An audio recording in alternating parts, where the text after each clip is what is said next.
कार्यालयामध्ये लोक आणून ठेवले आणि त्यांना बोगस मतदान करायला लावणार अशा प्रकारच्या ठिकठिकाणी घडलेल्या घटना याची पार्श्वभूमी आहे। एरवी मतदानाची मुदत संपण्याच्या 48 तास आधी प्रचार बंद होतो।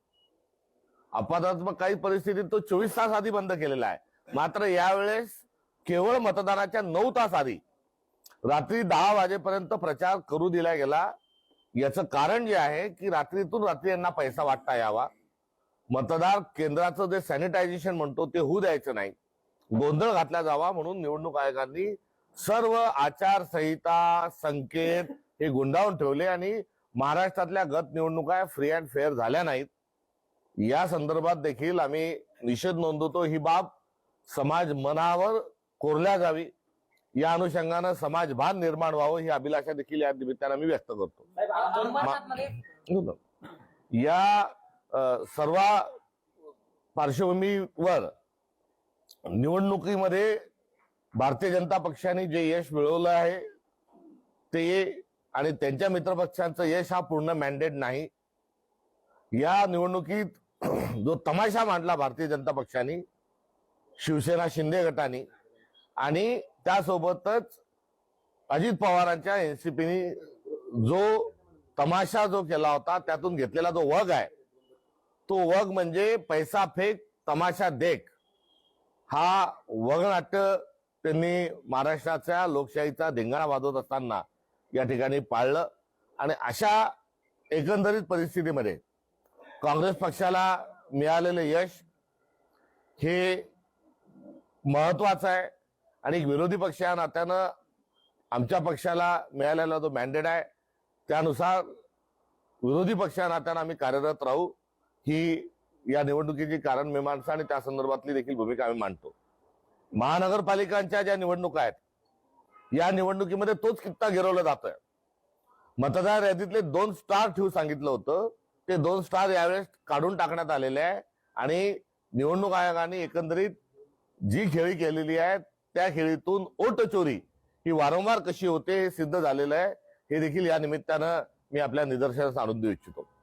यात भरीसभर मोठ्या संख्येने विड्रॉल करणे आणि मोठ्या संख्येने अनअपोज कॅन्डिडेट निवडून आणणे हा देखील एक लोकशाहीला पांगळं करण्याचा भारतीय जनता पक्षाचा आणि त्यांच्या मित्र पक्षाचा हा कुटील डाव आहे।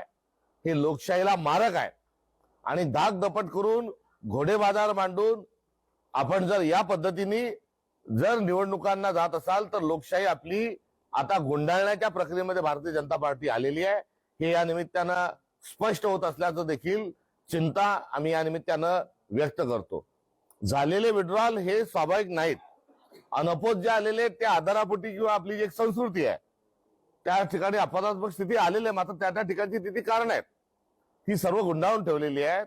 आणि या निवडणुकीमध्ये ज्या तमाशाला घेतलेला जो वग आहे सत्ताधाऱ्यांचा हा आहे बाप बडा ना भैया सबसे बडा रुपया। आणि यामध्ये सत्ताधारी, जिल्हा प्रशासन, त्यामध्ये महसूल विभाग असेल, त्यामध्ये पोलीस विभाग असेल आणि निवडणूक आयोग हे सर्वजण कशा पद्धतीने निवडणुका या संपन्न करत आहे ही सर्व बाब हे आव्हान ही सरळ सरळ थेट जो थ्रेट आहे, जे भय आहे, जे आव्हान आहे हे लोकशाही पुढे आहे। आणि भारताच्या नागरिकांना आमचं अर्थ स्वरूपाची हाक आहे की राजकीय पक्ष या नात्यानं हे आमचे हेतू आरोप नाहीत, या संदर्भामध्ये गांभीर्याने आपण सर्वांनी लोकशाहीला आणि एकंदरीत या प्रक्रियेला घेतलं पाहिजे। त्यासाठी डोळस दृष्टिकोनातून आपण याकडे बघावं। शेवटी भारताला संविधानिक मार्गानेच आपल्याला चालवायचंय, शांततेच्या मार्गानेच चालवायचं आहे। मात्र असंच सर्व जर चालत राहिलं तर अराजकता ही आपल्या देशातही माजवल्या जाईल, अराजकतेची स्थिती निर्माण होईल। आणि श्रीलंकेत जे झालं, नेपाळमध्ये जे झालं, बांगलादेशात जे झालं ते भारतीय जनता पक्षाला हात जोडून विनंती आहे की ते भारतात होऊ देऊ नका आणि सदर सर्व प्रकरणं म्हणजे त्या दिशेने असणारी वाटचाल आहे याकरता आम्ही तीव्र शब्दामध्ये या ठिकाणी निषेध आणि चिंता व्यक्त करतो। आणि अंतिमतः या सर्व विषयामध्ये निवडणूक संपन्न होत असताना रिटर्निंग ऑफिसच्या निवडणूक निर्णय अधिकाऱ्याच्या कार्यालयात कोणी जावं याची देखील एक संहिता आहे।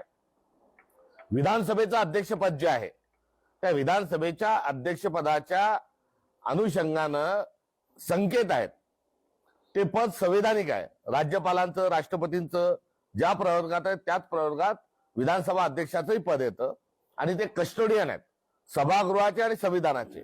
मात्र हे राहुल नार्वेकर थेट निवडणूक निर्णय अधिकाऱ्यांकडे जातात. स्वतःचा भाऊ, स्वतःची भाऊजाई, स्वतःची बहीण या परिवारातल्या 3 लोकांना अनोपोज निवडून आणण्याकरता, निवडणूक सोपी होण्याकरता ते पैसे भरून घेतलेले टोकन दिलेल्या उमेदवारांना अर्ज भरू देत नाही.